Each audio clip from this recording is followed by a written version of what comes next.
Welcome, everybody. My name is R. Jacob Honeybrook, and this is the Honeycut. We're doing a little something different this week. Instead of the normal written article, we're going to be doing a video interview. And that's because we have a very special guest today. He is a paranormal investigator on the TV show Haunted Discoveries. We have Brandon Alvis with us. What's up, Brandon? Hey Roy, thanks for having me on, man. This is exciting. Yeah, absolutely. I'm sure you know I spoke to Mustafa in New York, and it was great to hear from him. So I'm excited to interview his counterpart. Yeah, no, Mustafa's awesome. Him and I initially worked together on Annie's Ghost Hunters, and we've been doing haunted discoveries ever since. So he's awesome guy, one of my brothers, and it's been fun doing the show with him. I bet he was a lot of fun when I met him, so I can imagine working with him is a good time. And speaking of Haunted Discoveries, you guys aired your latest season, season three. It ran this fall on Haunt TV. And I'm wondering what you could tell us about that. Is there maybe something that stuck out to you that set it apart from previous seasons, or something you were most excited about with this season? For me, Haunted Discoveries season three was a huge step forward for us in the sense that since we had the two seasons air before, we were granted access to places that we could not get into before, which made it just a whole new experience. For instance, Whitehall, which is operated by Kentucky State University, is a treasured historic landmark not only here in the state of Kentucky, but it's also known, worldwide. You had this amazing historical figure in Cassius Clay that this was his familial home, a place that he was born, a place that he died. And because we did the previous two seasons, we were granted access to places like Whitehall. So season three was very special in that regard, where we had bigger locations with richer history and just more access, which made it, the stakes were a lot higher, and the evidence, kind of spoke for itself as well. Because whenever there's history, there seems to be hauntings. It's funny how that works. They're very much interlinked. You can't have a haunting without history because things have to happen there that people want to stick around for. Um, so speaking of these different locations, you said this season opened up a lot more doors for you guys.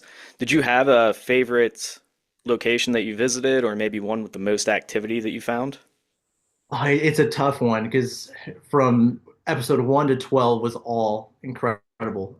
We got to go back to the Conrad Caldwell house on the season three finale, which was the first location we shot for the series. So it was cool to go back there. But I would have to say Harlan, Kentucky really stuck out because of not only the activity we collected, but also just the cultural history surrounding a coal mining town, a place that if it wasn't for Harlan, Kentucky, we would not have won World War II because of its coal production that made the coke to create the steel that, changed history.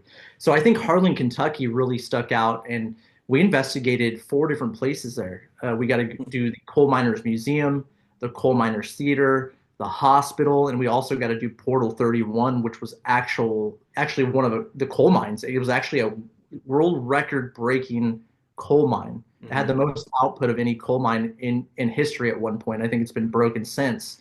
But just to go to an area like Harlan and have access to these places and learn about the deep cultural roots of those places where, mining isn't something that's talked about a lot. I mean, you'll hear about it, read about it in articles, but when you go there and you meet these people that this is what they've done for generations, and you see how it's changed their lives forever, in some ways bad, in some ways good, it kind of just pushes the envelope further when thinking about hauntings and thinking about the people that came before us as well as the historical aspect. So Harlan was definitely one that stuck out to me.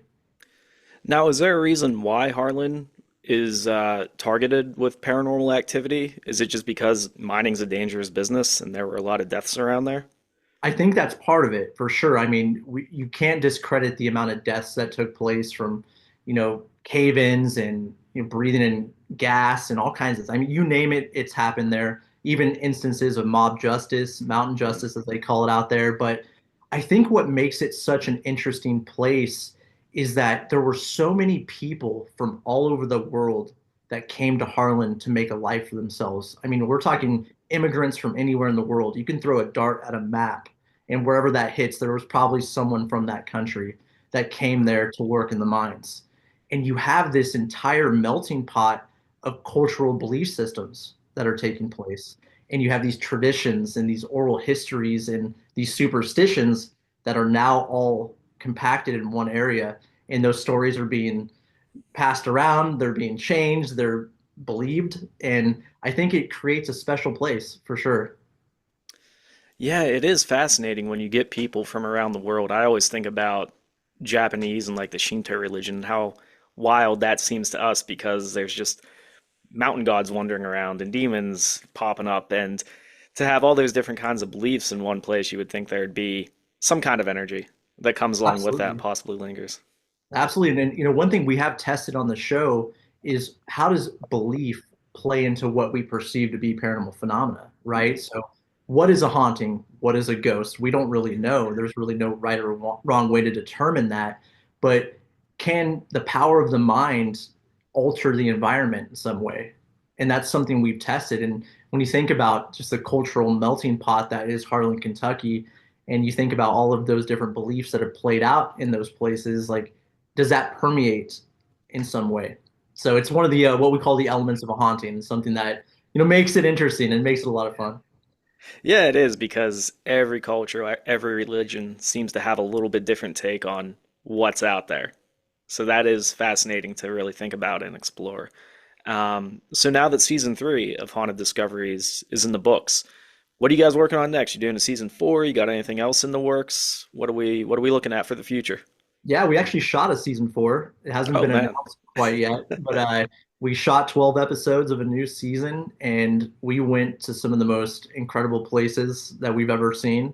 Again, like we talked about with season three and having the show run for as many seasons as it has, the access is starting to open up for us now, where certain historic sites or people that own these historic buildings have seen our work and they know how we portray the history and they know how we portray the landmarks. And so now we're getting access to places that we never thought we would have access to. So the fourth season's incredible. A lot of Civil War history, a lot of places that are deeply rooted in haunting legends, where we're talking some of these ghost stories go back over 100 years. So it's exciting. I can't say too much about it quite yet, but it's definitely been our best work to date, not only from a storytelling point of view, but also from going out there and actually collecting data.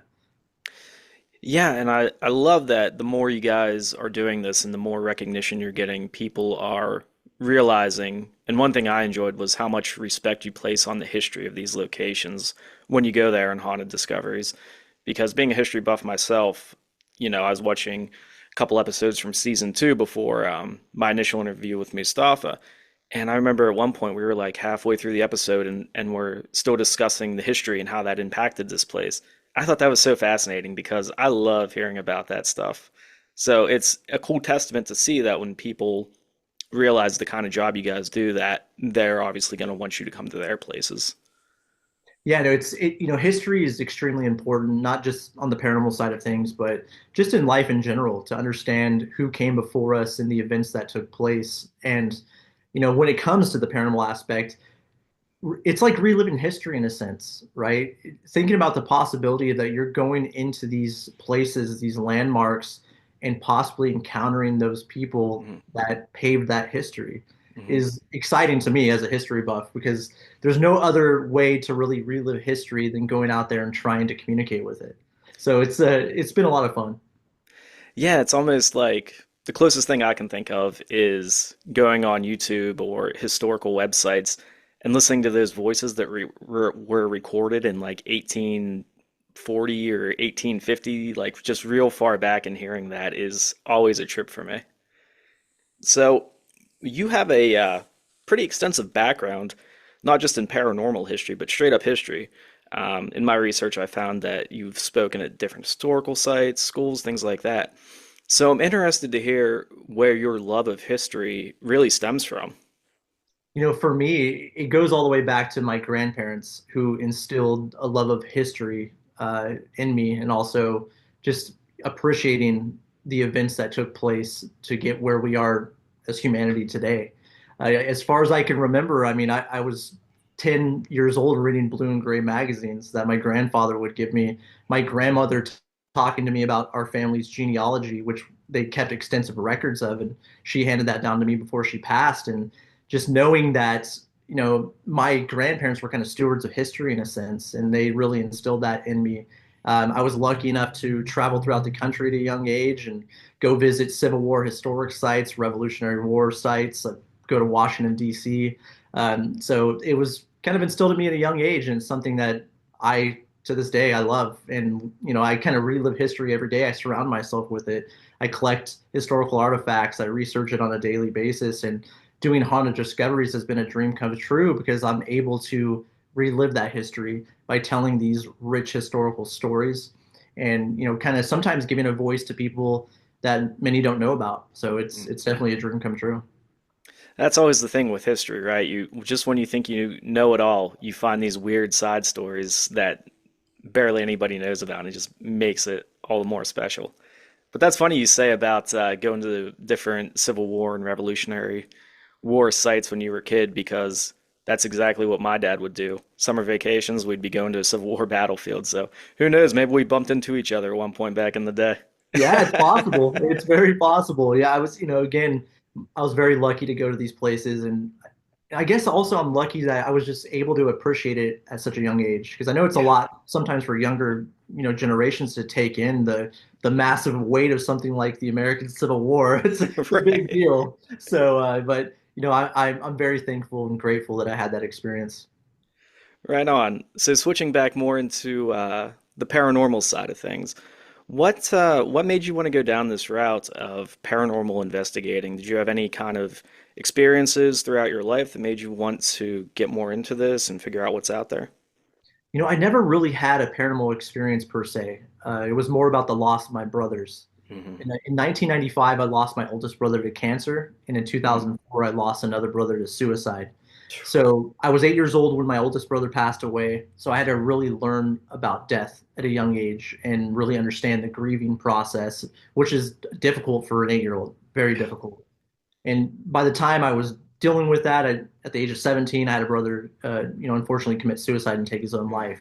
So I had to kind of think the entire grieving process yet again. So it was never really about having a paranormal experience per se. It was about the death of my brothers and thinking about the possibility of consciousness surviving death and Hmm. where does consciousness go when we die. As we all know, energy is neither created nor destroyed. We are completely made up of energy. Does that energy move on? It does move on. Where does it move on to? But the big question is, does it retain consciousness? And that's something I've been looking into heavily since 2006 when I founded APRA, the American Paranormal Research Association. And it's kind of been about the loss of my brothers that really pushed me into understanding, what the possibility of life after death really is. Wow. Yeah, I'm sorry to hear about your brothers. My brother's like my best friend. We split a place together, so I couldn't imagine anything happening to that guy. Um, and I can see why that would make you start asking questions about what all of this is and what happens. So thank you for sharing that with us. I appreciate it. Yeah, no, not a problem. It's at a young age, having parents that lost children, it's tough. And I kind of joke around. I say I kind of grew up in a graveyard in a sense Mm, because having grieving parents that are dealing with, my brother was only 24 years old when he passed away. He was just a kid, mhm. and so my parents, dealt with that grieving process, and I was taken to the cemetery on a daily basis, and it was an interesting way to grow up Yeah. and to be around something like that and to understand, it's the ultimate unifier. We're all going to experience death, no matter who you are, where you come from, or what your belief system is. The ultimate unifier is death, and it's something that we're all going to come to one day. For sure. So when it comes to this paranormal investigation path, a lot of people are curious about it. A lot of amateur ghost hunters out there. Somebody wanted to take this serious and really get into it. And now that I'm thinking about it, not even just ghost hunting, because you've done so much in your life. You've produced documentaries, you have a TV show, you're a paranormal investigator, you've written books. It's very impressive and really inspiring. If somebody wants to get into ghost hunting or really just wants to do something outside the ordinary, what is your best advice for somebody like that? And I would say do as much book research as you possibly can. Mm, consume as much knowledge as possible. You'll never learn enough, and we'll always be learning to the day that we move on. Mhm. But if you, especially with the paranormal, go back to case logs in the 1800s from the London Ghost Club. Look at the different aspects of paranormal research, from psychic research to scientific, whatever that may be. Consume it all, understand it, and then take your path forward about what closely relates to what your goals are and what you're trying to accomplish. But always learn, always be curious, and just gather as much knowledge as possible, because we're always going to be students of the craft, and whatever craft that may be. That's for sure. For absolutely. I know being a writer, we're always learning something. I always say the day you stop learning is the day you stop growing, and you don't want to do that. But that's something you said there really uh, sparked a spark, we'll say. You said about the London paranormal researchers in the mid 1800s. They were doing like ghost investigations back that far. Oh yeah, the London Ghost Wow. Club. Yeah, you can go back to, I mean, the mid 1800s and look at case logs, and you have some really famous literary giants that were part of the London Ghost Club. Someone like Charles Dickens.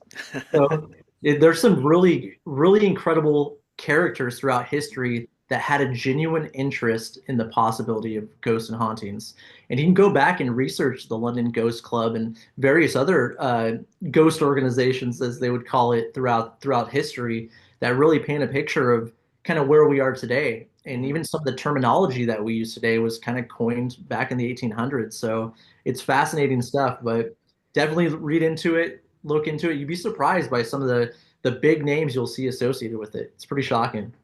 It's funny you bring up Charles Dickens because I think for a lot of people, when they think of industrial Victorian London, they think Charles Dickens. And specifically, coming up on Christmas time, I went to A Christmas Carol. And just how odd that is that, and this wasn't the only one, it's a Christmas story, but it could very much be a Halloween story with all the ghosts that he encounters, and not just the ghost Christmas past and future, but also his business partner who comes back as a ghost too. It's Yeah, interesting to it's see a that through classic ghost history. story. Yeah. It's Christmas ghost story, and I mean, you think about the time period in Victorian culture. Death was a big part of belief in the Victorian period, and death kind of shaped life in a lot of ways. And you think about Victorian mourning culture and the different belief systems that went into that, as well as the superstition. So I'm sure that probably shaped a lot when he was Hmm. writing that. So it's interesting to think about how the Victorian era in that period in history kind of shaped even what we do in the paranormal. Pretty interesting. It is for sure. Um, Let me go to my next page. I'm old school. I like using paper. I have my notes pulled up digitally, but nothing beats a nice notebook. So you also co-authored a book with Mustafa, who we spoke about a little bit. It is called Elements of a Haunting: Connecting Science to Uncover the Greatest Ghost Stories Ever Told.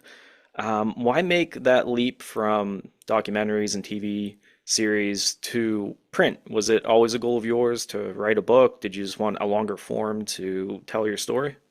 Yeah, I wanted that format to tell the story, and in a lot of ways, telling the historical story and then showing the process of how we go out and investigate these locations is great in a visual format. But when we get into the more scientific side of things, writing a book was the perfect way to portray some of those ideas. And not only the ideas of going deeper into the scientific side of why we're trying to collect data to support the possibility of a life after death, but also to kind of go further with coining and talking about terminology and a classification system, which goes hand in hand with the scientific study of what we're trying to do. I've been lucky enough to work with Dr. Harry Clore for over 10 years. He's the first person in history to receive two PhDs simultaneously in any discipline. He's Wow. been a mentor of mine, someone that's really helped me remain grounded in scientific theory and principle. And there was no better way than to get some of those deeper ideas across than to write a book and Hmm. to really go with that longer format and almost putting the thesis out there in a way. So it was a perfect opportunity to go deeper behind the research and really show people that there's more to it than just showing it to a place and rolling cameras. Yeah, now that I've spoken with both you and Mustafa, it's a book I really want to check out. So I need to step up my reading game. I'm a slow reader. I need to fix Yeah, we'll that. send you a copy, man. I have a bunch here. I'll send you one. Oh, that would be awesome. I'd love to read it. So you brought up too that you guys use a lot of science-based analytical approach when you go out to these locations to investigate. Was there a reason why you wanted to do it more from that angle? Because sometimes we see paranormal investigation shows, it's very entertainment. What I like about you guys is you're very historic, you're very scientific. You really look at it from that lens. So, what made you really want to go down that route? I think the biggest part is to try and prove to ourselves that there is something more than we understand. It's Mhm. easy to go in with a biased mindset of believing and saying, "Oh, I know it's already here. I just want to experience it."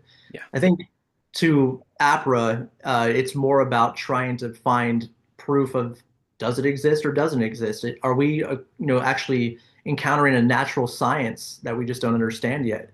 And to us, it's about observing and reporting, going into a location and utilizing, different technology from various technical industries and getting quantifiable data that can be reviewed by a third party, by an expert from those technical industries that can tell us that we're dealing with something that's completely natural or something that we can't explain. So I think it's more about keeping ourselves and holding ourselves to a standard and understanding that if we truly want to, find answers and understand what we're dealing with, we have to understand that there are people with more knowledge. There are people that understand what is natural and what's not natural. And utilizing that knowledge, utilizing that technology really helps us understand that there possibly is something taking place out there. So it's more about holding ourselves to the standard to really, if we want to really believe and we want to understand, we have to make sure we're utilizing all of the various instrumentation that we are afforded by these technical industries.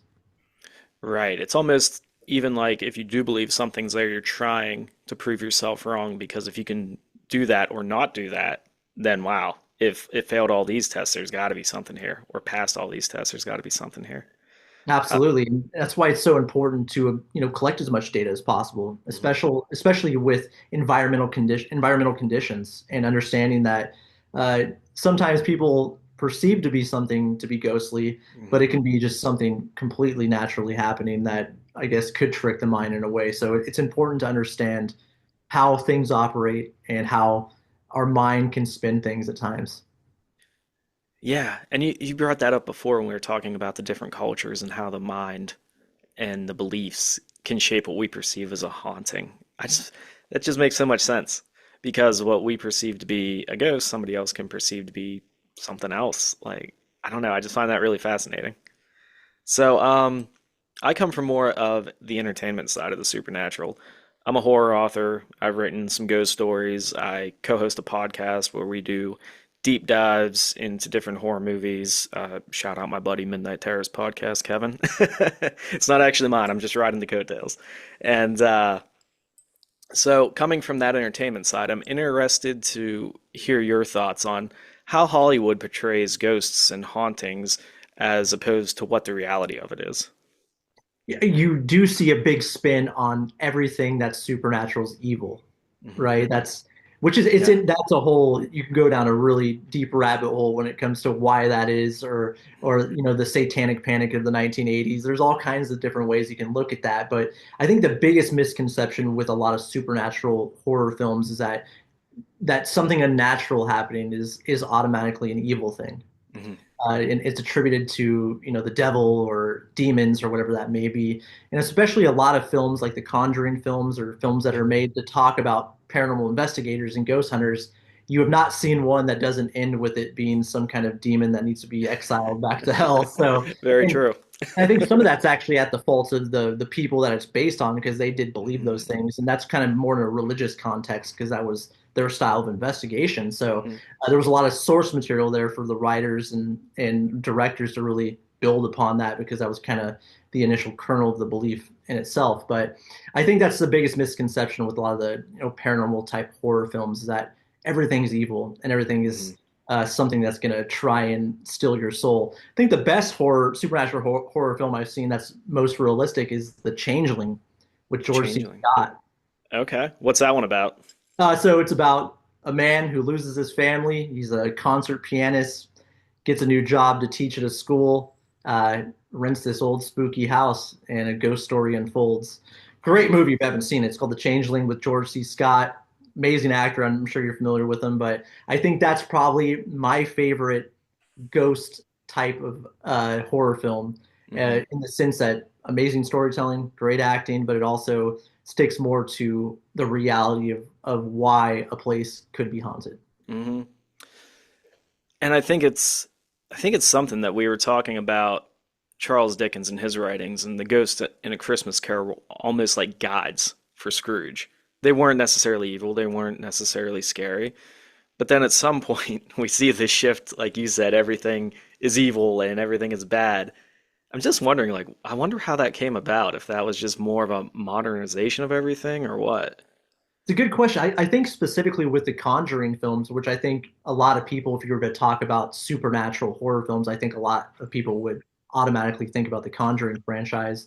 And again, the Warrens, who that's based off of, that was kind of their belief system. So Hmm. that's kind of where they're coming from with that. And there was a lot of really heavy religious overtones Hmm. in their style of investigation and their belief systems of there's a lot of different belief systems that think that you're not really talking to ghosts, that they're demons disguising themselves as ghosts. So Hmm. again, that's a down the rabbit hole kind of thing. But How much no, time you got? exactly. Again, I think another great film, The Sixth Sense, M. Night Yeah. Shyamalan's film, that's not necessarily a terrifying, horrifying, evil film, but it has some hints of reality of this young kid that has an ability that's encountering people from all walks of life that have died in different circumstances. So that's another one I would definitely recommend.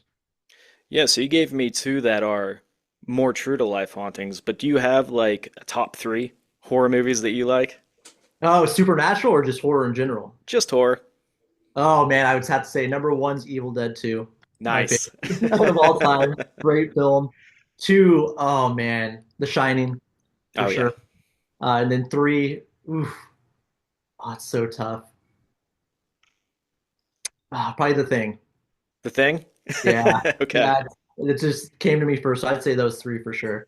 I'll tell you, everyone on my podcast or the podcast I co-host, they all hound me because I've never seen The Thing, and Oh, they've overhyped it so much where I'm at the point I'm like, I don't want to see it. You guys have oh talked it up man, so much.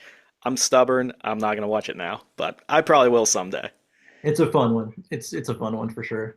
And speaking of The Shining, have you guys ever, or have you personally ever been to the Stanley Hotel to check it out? I have, yeah, Really? I've been multiple times to Estes Park, Colorado, to check out The Shining. Beautiful place, a Hmm. lot of activity. It's an awesome, awesome place. Yeah, I gotta ask, did anything stand out to you? Any scary stuff happen out that way? Not really. Not to me. I was not fortunate enough to experience something I consider supernatural, but the vibes of the place, you could see why people think it's haunted. Just Hmm. beyond the shining reputation it has, it definitely has an essence to it, if you will. Hmm.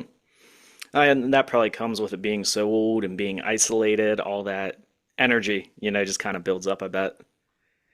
And as we bring it on home here, I know you kind of touched upon this before that you haven't really drawn any concrete conclusions in all of your research, but I have to ask this. This is the big one. In all your experience, you've investigated hundreds of hauntings, you've seen a lot of stuff, you've experienced many things. Have you drawn any kind of theories or possibilities as to what these hauntings, ghosts could be, or an afterlife, or maybe something else out there? Since doing haunted discoveries and basing our investigations here in Kentucky to specifically look at the Kentucky anomaly, where you have this NASA verified gravitational and magnetic anomaly taking place here. And if you were to take a map of said haunted places and you lay it over the top of that magnetic and gravitational anomaly, it almost matches up perfectly. I Hmm. think that there are certain places that have something natural going on that we just don't quite 100% understand in science that's enhancing what we believe to be the supernatural and what we believe to be ghosts and hauntings. So I'm still remaining as unbiased as possible, but I do think that there's far more out there than we currently understand, and that there's a strong possibility that consciousness retains in some way. How that is, what the mechanics are behind that, I'm not 100% sure yet. Right. You'd be the smartest man on the planet if we did know. All right, Brandon. Well, hey, thank you so much. I'll do one more. If you have anything to say to any of the Haunted Discovery viewers, any of your fans out there, what would you say to them right now? I would say thank you for watching the show. We appreciate your support, and we'll be back with more episodes here very soon. And we can't wait to share the evolution of the show and our research and where the next steps are going to take us. We're very excited for that. And again, thank you for your support. All right. And where can everyone check you out? Socials, where can we see Haunted Discoveries, all that good stuff? Yeah, you can see Haunted Discoveries on Haunt TV here in the United States. You can also see it on T&E in Canada. All my socials are at Brandon Alvis. You can go to my website, brandonjalvis.com. You can also go to the Haunted Discoveries website, hauntediscoveries.com. And all new updates are posted there. All right, Brandon, thank you so much for joining us, man. I really appreciate this. This is a good Appreciate time. it. This is great.